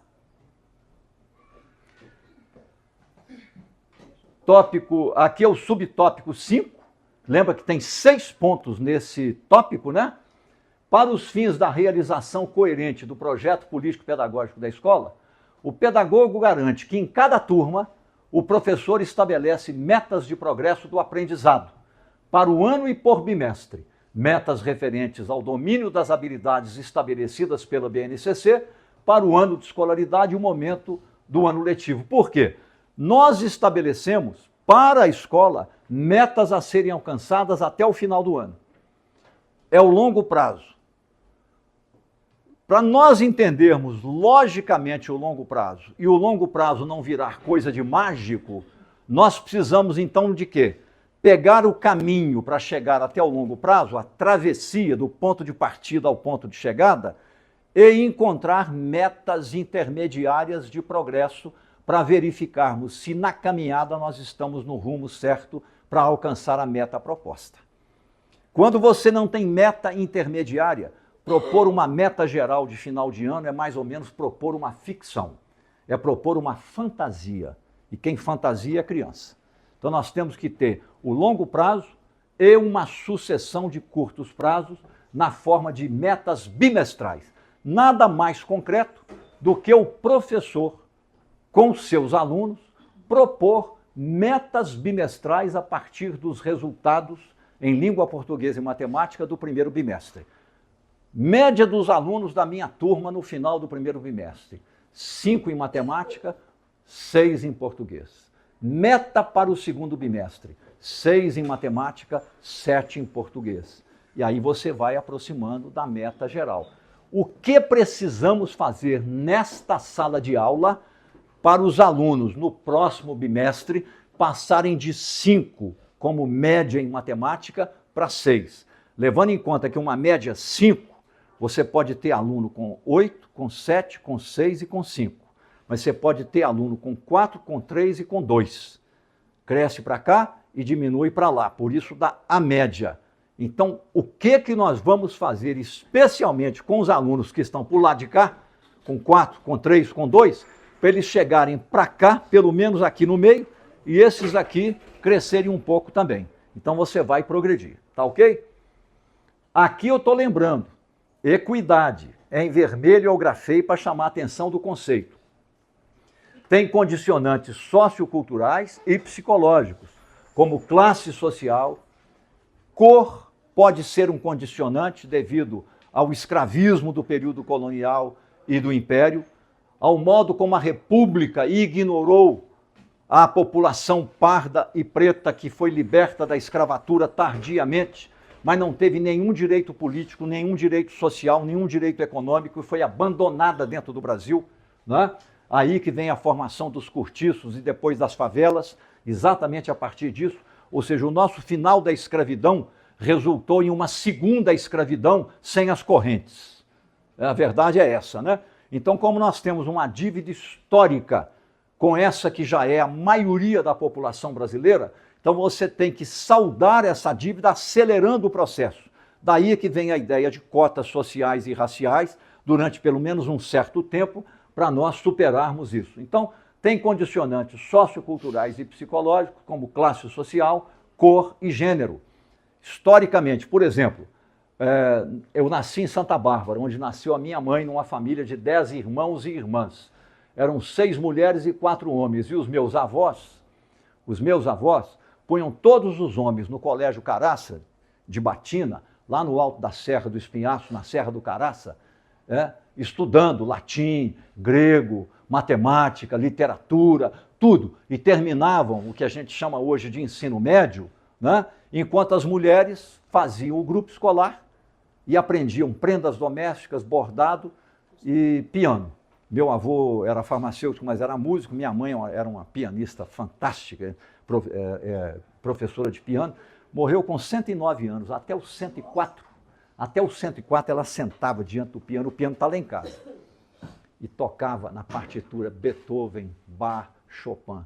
Aí, de repente, começou a ter micro-AVCs, que é o que foi perdendo a memória atual, mas a memória do passado e tal, e foi começando a... Enfim. Mas morreu em paz. 109 anos. Eita mulher, viu? E aqui o subtópico 6, que é o 6º ponto.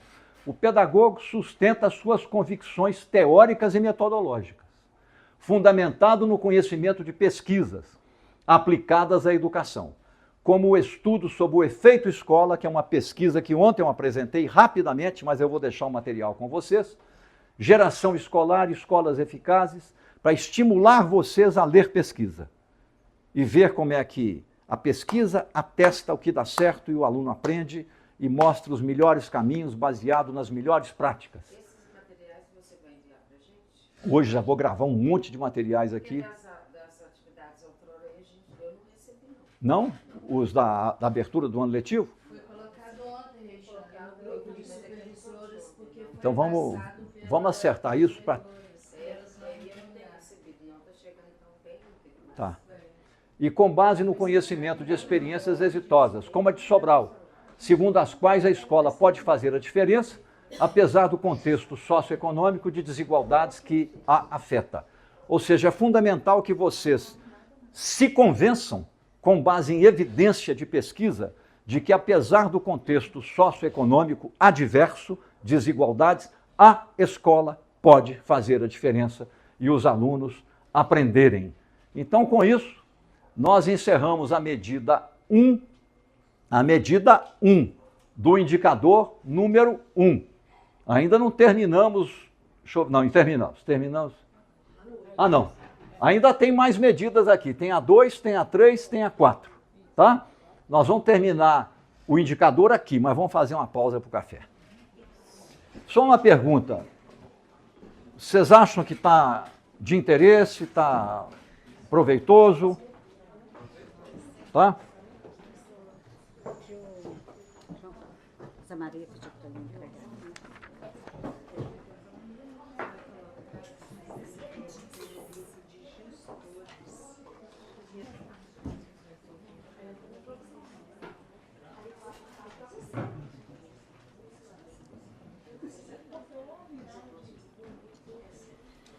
Bom, então vamos recomeçar. Nós terminamos aqui o subtópico 6, estamos ainda na medida 1. Tem o último tópico da medida 1, 1.4. O pedagogo compreende, vocês viram que a medida 1 totaliza 12 pontos, né? E os 12 pontos estão distribuídos em tópicos e subtópicos. Para quê? Para que vocês percebam cada aspecto que é relevante conhecer e saber fazer nas práticas de vocês. O pedagogo compreende teoricamente, internaliza e adota a ideia segundo a qual ele, cada professor, o diretor e a escola podem fazer a diferença para oferecer e garantir aos alunos educação de qualidade, mesmo em um contexto social de desigualdades. Aí vocês vão avaliar se vocês têm essa convicção de que, apesar da desigualdade social, das características das famílias, vocês, ainda que com grande dificuldade, podem juntos fazer a diferença, tá? Tem a ver com o anterior. Vou voltar no anterior. Olha aqui, equidade. Condicionantes socioculturais e psicológicos, como classe social, cor e gênero, ou fatores como local de moradia ou orientação sexual ou religiosa, não configuram obstáculos na escola para a aprendizagem e o êxito acadêmico do aluno. Ou seja, eu como educador, a despeito disso aqui ser a realidade que temos, eu vou neutralizar os impactos da desigualdade dentro da escola para garantir que a escola possa fazer a diferença e o meu trabalho possa, dentro da escola, contribuir para fazer a diferença. Medida 2. Então, a medida 1, com 4 tópicos e vários subtópicos, ela responde por 12 pontos do total de 23 desse primeiro indicador. Medida 2. Na sua esfera de atuação direta do pedagogo, junto aos professores, o pedagogo demonstra domínio da Base Nacional Comum Curricular e capacidade para orientar a sua didatização. Eu tenho domínio, sei trabalhar com competência, sei trabalhar com habilidade, compreendo razoavelmente o conceito de educação integral, mas tão importante quanto isso é o quê? Ajudar o professor a didatizar o trabalho com habilidades, né? Que é aquele planejamento semanal de aulas com indicação dos recursos, indicação das sequências didáticas e tal. Conhecimento do PPPE, sempre valorizar o projeto político-pedagógico da escola quando houver, domínio metodológico de planejamento de atividades didáticas e capacidade resolutiva e de orientação. Eu não sei se aqui, vocês como coordenadores pedagógicos, têm durante a semana um momento individual com cada professor. Tem, né? Esse momento é precioso, é fundamental. Aí o coordenador pedagógico tem que maximizar o uso desse tempo. Não deixar as conversas agradáveis, em geral, da vida entrarem para focar no assunto, focar no problema, né? Então, um ponto, e sabe orientar o professor para planejar e executar a atividade didática em sala de aula, segundo o planejamento baseado em habilidades de aprendizagem, por disciplina e de modo interdisciplinar, como requer a BNCC. Você fez as duas coisas, faz as duas coisas, sabe fazer, você vai ganhar 2 pontos. Aí, cada um. Vocês estão vendo como é que eu me autoavalio? Há coisas muito objetivas e há coisas mais subjetivas, mas é um subjetivo que transfere a vocês a responsabilidade de refletir e responder, né? Medida 3, a medida 2 é pequena. Eficiência e eficácia. Ou fazer certo a coisa certa toda semana. Tópico 3.1.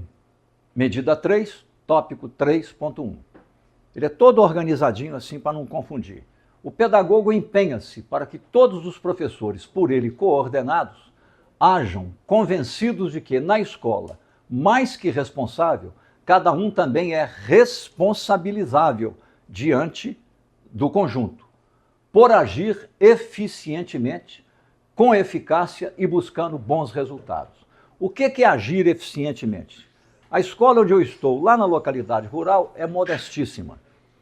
Modesta, simples, mas ela tem coisas básicas.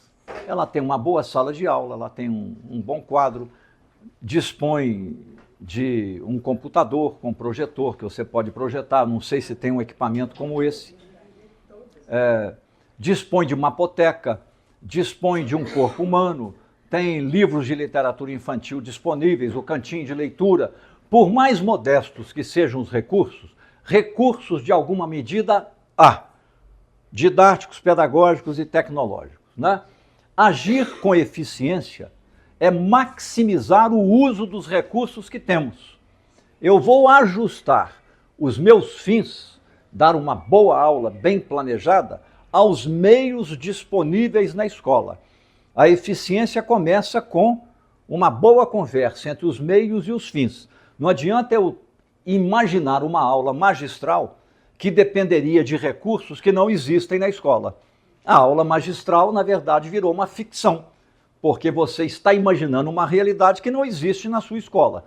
Então, a eficiência é maximizar o uso dos meios que se encontram disponíveis na escola, por mais modestos que eles sejam, ok? Você, portanto, para agir eficientemente, você não tem que ficar esperando que as bondades que não existem na escola cheguem. Tal equipamento, tal recurso e tal. Isso você vai demandar através do PPPE em interação com a secretaria. Mas é maximizar o uso daquilo que nós temos na escola. Por exemplo, a escola que eu visitei, muito boa, eu gostei muito de estar lá. Agora, eu sou observador, as pessoas nem percebem a quantidade de coisas que eu observo ao mesmo tempo, eu andei pela escola toda. Eu falei ontem, eu entrei na biblioteca, lá na última prateleira, eu sou muito alto, 1,90 m, eu vi lá o corpo humano, cercado de poeira por todos os lados e poeira em cima dele. Ou seja, há quanto tempo que esse corpo humano não sai da prateleira para dentro de uma sala de aula? E ao mesmo tempo a zeladora que cuida da limpeza, ela precisa lembrar que de vez em quando precisa tirar os livros e limpar as prateleiras da biblioteca, como eu faço no meu escritório lá em casa. Eu tenho 8.000 livros. E os meus livros não são empoeirados, não. Eu que limpo. Mais ou menos. Bom. Tópico 3.2. A implementação do programa curricular da escola é eficientemente monitorada, conforme registros que constam do portfólio do pedagogo. O que é o portfólio? É um caderno, uma pasta, um arquivo digital onde você registra os seus planejamentos, acompanha e monitora os professores, faz registro das práticas dos professores e acompanha o aprendizado dos alunos. É um portfólio do pedagogo. Não vou entrar em detalhe porque certamente vocês têm. Depois nós vamos trabalhar uma metodologia de elaboração de portfólio para tanto quanto possível padronizar. E todos os nossos futuros encontros, a começar do próximo, vocês vão me trazer a pasta que é o portfólio do coordenador pedagógico. A gente vai reunir aqui, mas vamos achar uma mesa ali ou lá, onde vocês já chegam, põem a pasta, na hora do café, um vai e consulta a pasta do outro, eu vou lá, vejo umas 3, tiro fotografia e tal, e tal, e tal. Então já fica aqui a primeira tarefa, vocês vão me trazer o portfólio de vocês. Esse que é o pulo que a gente vai dar, que você avisou ontem, né? Esse é um só. Esse é um só. Tem mais uma coisa. 3.2. A implementação do programa curricular da escola é eficiente. Eu já falei isso aqui, né? Sim, já. O portfólio do pedagogo, meio ponto. Tem o portfólio? Tá, meio ponto. Ele cumpre a agenda semanal de atividade, programa e realiza. Visitas semanais às salas de aulas para assistir aulas, meio ponto. Visitar. Não estou falando o que fez lá dentro da sala de aula, não. Entrevistas semanais individuais com os professores, vocês fazem. Deve ter registro disso, tem que constar do portfólio, tá? Acompanhamento da situação de aprendizado dos alunos com baixos desempenhos por turma, sob sua coordenação. Se faz esse acompanhamento, vocês têm isso registrado, tem que constar do portfólio. Esse aluno tem que sair da situação de baixa aprendizagem para melhorar, então tem que ter no portfólio. Cultura escrita. Eu falei de pular, porque normalmente a gente trabalha com a cultura da oralidade e registra pouco. Agora não. Também, né? E da memória também, né? E da memória. Agora é a cultura da escrita, tá? Eu registrava tudo, moço. Quando eu comecei hoje, eu não consigo mais. Ninguém mais. Meio ponto. Não consigo mais. Então olha aqui, meio ponto, 2 pontos. Vocês é que vão se atribuir a nota. Eu não vou discutir. Eu, de vez em quando, vou pegar uns 3 portfólios, ficar 2 horas assentadinho aqui ou ali no Caramanchão. Caramanchão vai ser meu gabinete, viu? Vou ficar ali no Caramanchão, vou ligar isso aqui no meu computador e vou começar a olhar o portfólio de vocês. Depois eu vou comentar, tá?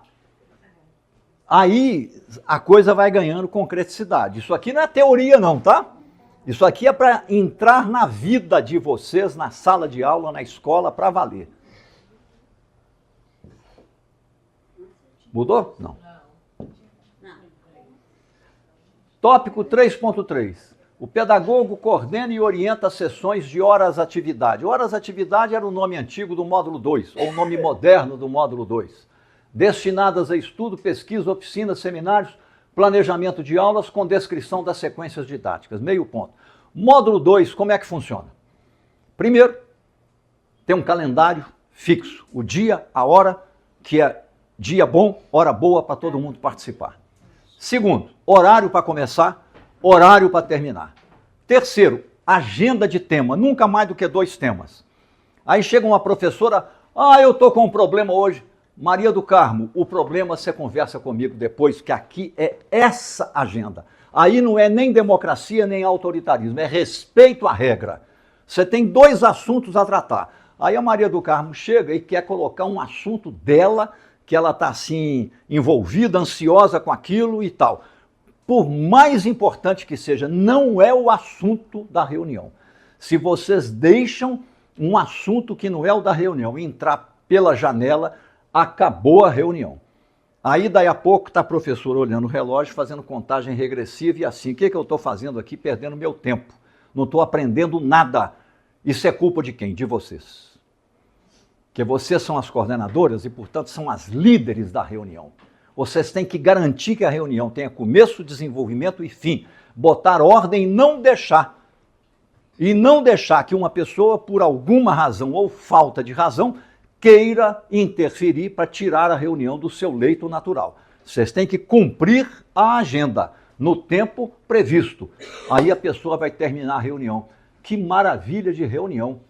Hoje eu aprendi muita coisa, que bom! Agora eu venho a todas, que bom! Vou até falar para os colegas. Né?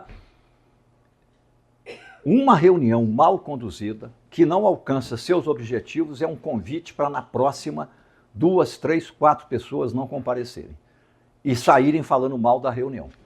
E quem é que fica com a fita queimada? A coordenadora pedagógica e a diretora. Vocês têm que liderar a reunião e garantir que ela vai ter um curso. O comando tem que ser seus. Dia, horário, outra coisa. Não estou puxando a orelha de ninguém. Eu não tenho nenhum problema chegar, eu normalmente chego mais cedo, eu instalar os equipamentos, colocar cabo, colocar extensão, mas não é meu papel. Eu tenho que chegar com tudo isso pronto. Tudo isso pronto. Para poder tranquilamente, como aqui, instalar o pendrive. Que bom que tem isso aqui em quase todas as escolas, né? Mas já aconteceu de eu chegar e ter que instalar tudo. Tudo. Não sei em quantos lugares, Brasil afora, eu já fiz isso. Não é meu papel. Então, se vocês vão ter uma reunião com professores, você tem que chegar mais cedo, que a escola não vai ter um servidor para fazer isso, que isso custa muito dinheiro e tal, né? Instalar o equipamento, já está o ambiente pronto, o professor chegar e sentir organização. Sentir organização. Nós tivemos aquele problema um dia, né? Mudamos de lugar e tal, demorou muito, enfim. O azar que o ar-condicionado do teatrinho ali queimou todo. E ficou um ambiente insuportável, um forno, né? Então foi um azar, não foi negligência de ninguém, foi um azar. Aí tivemos que mudar. Medida 4, que eu acho que é a última desse indicador. Estabilidade de relações e coesão social interna. Lembra que eu falava sobre isso? O pedagogo zela para que no ambiente de trabalho haja um bom clima escolar. Comunica persistentemente a sua expectativa de que os servidores compartilhem o sentimento de pertencimento ao grupo, de que é necessário e bom estarem juntos, sendo essa uma condição organizacional e psicológica para que, em cooperação, realizem um bom trabalho e obtenham para a escola e para si reconhecimento profissional e social. Isso é um trabalho de liderança. Que às vezes tem alguém que, não sei o quê, pega uma coisinha que está aqui e multiplica por 100 e começa a criar um ambiente sombrio e tal. Isso às vezes acontece, mas nós temos que tirar de letra. Tirar de letra. Você vence esse tipo de pessoa que vai pela negatividade Não é no confronto com ela, não. Aí ela ganha a parada. Não é no confronto com ela, não. É fazendo bem o que precisa ser feito. Porque aí ela vai ficando isolada e ela acaba acompanhando para não ficar mal na fita diante dos colegas. Tá?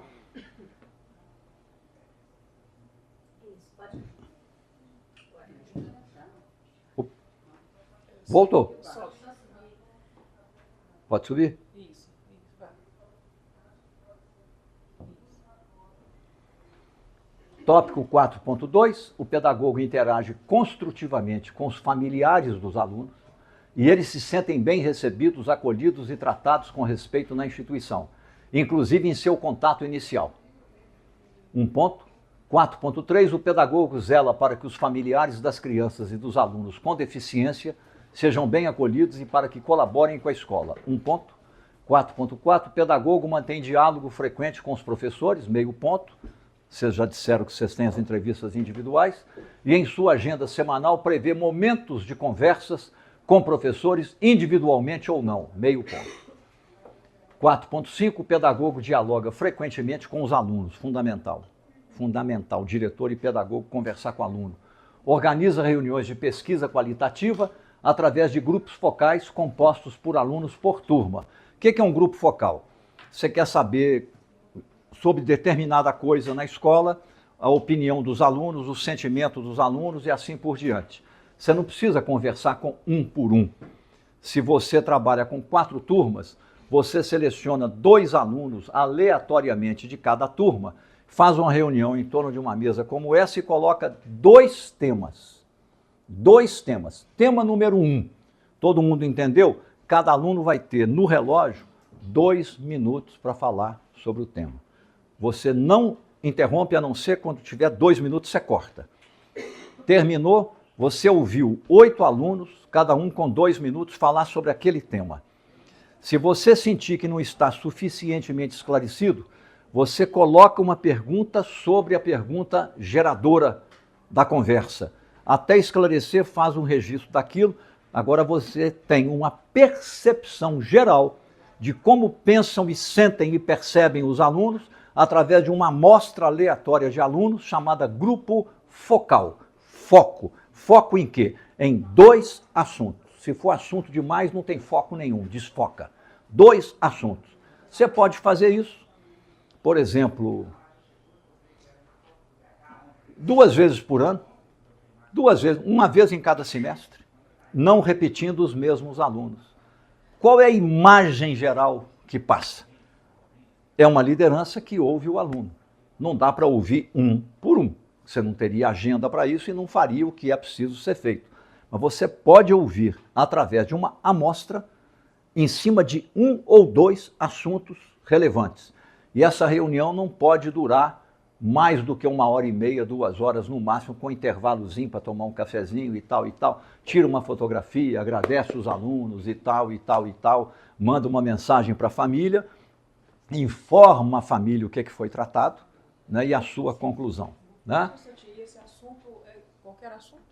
Que vocês julgarem, o assunto que vocês julgarem relevante, compartilhar, interagir, ouvir a opinião dos alunos e tal. Aí é a sensibilidade de vocês e a realidade concreta de cada escola. Tá ok?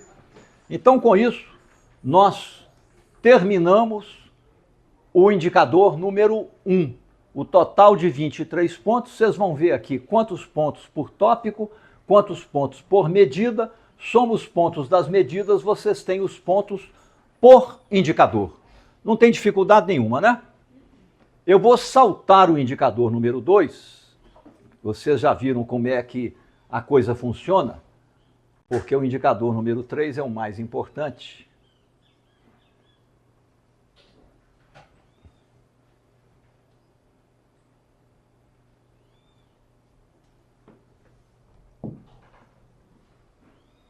São 4 indicadores, tá? Esse é o que vale mais ponto, 42 pontos. Então, até agora, vocês já trabalharam com 23 pontos do primeiro indicador. Eu não me lembro qual é a pontuação do segundo, acho que 19, não me lembro. E 19. 29? do segundo indicador, nós saltamos, coordenação da formação continuada, monitoramento e avaliação do trabalho dos docentes, monitoramento e avaliação da aprendizagem dos alunos e interação com as equipes de coordenação pedagógica geral da Secretaria Municipal de Educação. Tá? É a rede de interações que você, coordenador pedagógico, coordenadora pedagógica, precisa desenvolver. Medida 1. Sobre os impactos da formação continuada. A organização das horas de atividade, no caso o módulo 2, sob a coordenação do pedagogo. O que é impacto? Nós estamos aqui fazendo formação. Se essa formação se esgotar nesse momento, não se traduzir em orientação para as nossas ações na escola, algum tipo de mudança de inovação e alguma melhoria de nossas práticas na escola, significa que essa formação está mal sucedida e não está cumprindo os objetivos dela. E aí o erro é todo meu. É por isso que eu preciso visitar a escola. Eu não vou visitar a escola para fazer os monitoramentos em geral. Eu vou visitar a escola, principalmente, eu observo tudo, mas principalmente para tentar verificar se esta formação que nós estamos fazendo aqui, mais a formação que eu faço com os diretores, mais a formação que eu faço com os professores, está chegando na escola, como está chegando e se na escola está chegando também de alguma forma na sala de aula. Isso é um dever que eu tenho, para prestar contas a quem confiou em mim e me contratou, de como é que está o nosso trabalho. Uma consultoria não produz resultado na forma de nota de aluno, aprendizado de aluno. Ela produz impactos. Ela muda processos, ela orienta processos, ela muda estratégias, ela muda objetivos, ela forma. Agora, quem produz resultado é diretor, pedagogo e professor na relação direta e indireta com o aluno dentro da escola. É por isso que consultoria ela tem que ser no máximo 2 dias e meio, quando muito 3 dias por mês, para que seja consultoria e não seja execução. Quem coordena e executa em nível macro é a equipe da secretaria. No plano da escola, a gestão da escola. Consultoria não faz gestão. Consultoria não faz execução. Execução de gestão de secretaria e de escola. Consultoria não produz resultado. Melhorou muito o IDEB de Itacarambi depois que o consultor João Batista veio para Itacarambi. Isso é uma injustiça com as pessoas. Não foi o consultor. O consultor auxiliou, orientou. Agora, quem produziu os resultados foram os alunos, os professores, os coordenadores, os diretores e, de alguma maneira, indireta, a consultoria. Dei a orientação, é verdade e tal, mas foi todo mundo que produziu. Se os professores não fizessem o que fizeram, se os coordenadores não coordenassem como o fizeram, se os diretores não dirigissem como dirigiram, nós não teríamos resultados. Não teriam resultados. É por isso que o trabalho da consultoria não é o trabalho do João Batista, é um trabalho institucional. Eu estou a serviço da secretaria, portanto, tudo que eu faço é trabalho da secretaria, enquanto eu estiver aqui como consultor contratado. Tá ok? Então é um trabalho institucional. Chamar bem atenção disso, que a consultoria produz impactos, mudanças, muda processos, produz orientações, faz formação. Agora, como é que isso chega lá no chão da sala de aula? É apropriado pelo professor e apropriado pelo aluno e resulta em melhor aprendizado? Esse trabalho de produzir resultado é a rede, é a escola, é o professor na sala de aula, tá? Mas a consultoria é corresponsável pelos resultados, porque se espera que o trabalho dela, no campo dos impactos e dos processos, tenha uma contribuição na melhoria dos resultados. Então, nesse sentido, o trabalho de uma consultoria também tem que ser avaliado pelos resultados do aprendizado dos alunos, né? Bom, cada hora atividade, ou módulo 2, segue uma agenda de assuntos estabelecida em conjunto com os professores que coordenam. Subtópico 2. A agenda é cumprida. Uma coisa é ter a agenda. A outra coisa é cumprir a agenda. Professor, uma coisa é ter o planejamento semanal de aula. Outra coisa é cumprir na sala de aula o planejamento semanal. Eu tenho, mas não cumpro. Então é a mesma coisa que não ter, né? Então a agenda é cumprida e os produtos esperados são realizados pelos professores. Professor tem um portfólio, professor tem um planejamento semanal de aula, professor cumprir o planejamento semanal de aula, professor avaliar o aprendizado do aluno toda sexta-feira, professor passar o para casa e corrigir o para casa em painel de debate, professor trabalhar com redação em sala de aula toda semana, professor trabalhar com dramatização, com leitura de leite e assim por diante, aplicar as sequências didáticas e tal e tal. Esses são os produtos esperados, né? Realizados pelos professores. Tópico 1.2. Então aqui meio ponto, mais meio ponto, um ponto. O pedagogo registra cada sessão de hora atividade ou módulo 2 coletiva agendada e com extensão horária determinada e providencia ou faz. Subtópico 1. Ata, assuntos tratados, registro da dinâmica de trabalho praticada, produtos elaborados pelos professores e a coleta das assinaturas dos participantes. Está aqui documentado. Está aqui documentado. Chegou no final do ano, todo mundo recebeu o 13º salário e o terço de férias, mas a prefeitura pode decidir, por exemplo, dar um bônus aos professores. Não existe 14º salário. Para dar esse bônus, um dos critérios deve ser, vamos ver as atas?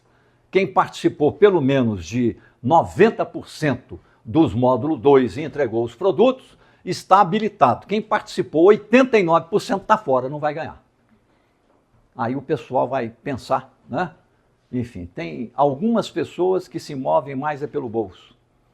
Se você aperta o parafuso ali, né? Subtópico 2, apreciação sobre a efetividade da sessão. Vocês é que vão avaliar. Cumpriu os seus objetivos? Valeu a pena? Aprendemos? O pessoal saiu da sessão falando bem dela, animado e tal? 3, agenda os assuntos e tarefas da próxima hora atividade. O próximo módulo 2, já é fixada ali a agenda, todo mundo já sabe. Tópico 1.3, da medida 1 do indicador número 3. O pedagogo observa e registra que impactos cada sessão, ou no máximo uma sequência mensal dessas sessões, está produzindo no ânimo, no comprometimento e na qualidade do trabalho do professor, no âmbito do domínio de conhecimentos e do domínio para planejar com base em habilidades. Não é na prática didática, não. No ânimo e no domínio de conhecimentos e de habilidades para planejar o trabalho com habilidades. Ninguém melhor do que vocês para perceber isso. Por enquanto não estamos falando de execução, estamos falando do domínio e a capacidade de planejar. Subtópico 2. A competência pedagógica do professor de didatizar os assuntos de cada aula. Por enquanto é no papel, mas ele tem uma competência para didatizar. Subtópico 3. A capacidade do professor de contribuir para o desenvolvimento socioafetivo e atitudinal dos alunos, que é um dos componentes mais valiosos da chamada educação integral. Formar alunos para a vida em democracia como cidadãos capazes de fazer escolhas e de agir com responsabilidade moral, individual e social. É humanizar o aluno, né? Isso é, assim, a alma da BNCC. A alma da BNCC não é a matemática e a língua portuguesa, não. Isso é o corpo dela em geral. A alma é isso aqui, ó. É humanizar as pessoas. Tópico 1.4. O pedagogo observa, registra e sabe descrever que impactos a formação que vocês coordenam com os professores na escola formação continuada e sistemática do professor nas horas da atividade, está produzindo nas salas de aula. Assim como eu vou observar lá na escola que impactos a nossa formação está produzindo lá na escola, a formação que vocês coordenam com seus professores lá na escola, o módulo 2, vocês vão observar o impacto da formação no trabalho deles. Se não tiver impacto, tem algum problema, tá? E observar impacto é uma habilidade de observação e uma habilidade analítica muito interessante, tá? Somente vocês têm condição de aferir isso aqui e atribuir ponto. Vocês estão vendo que não é fácil autoavaliar-se? Não é fácil, não. Não é fácil, não. É por isso que eu falei. Vocês é que vão decidir se vão mostrar a sua nota para um colega. Porque quando você resolve fazer a coisa para valer, de repente você, peraí, em 100 pontos eu estou com nota 45? Puxa vida, eu não podia imaginar isso. Aí você diz para você mesma, eu vou acertar com você da próxima vez. Aí você passa para 60, depois você passa para 70, daqui a pouco você está com 90, 95, está dominando tudo, ao longo do tempo. Eu faria assim, no começo, façam sozinhos. Na hora que você sentir que você está com o domínio da coisa e está melhorando, aí você pode compartilhar. Porque mostrar nota baixa ninguém quer também, né? Cá para nós, né?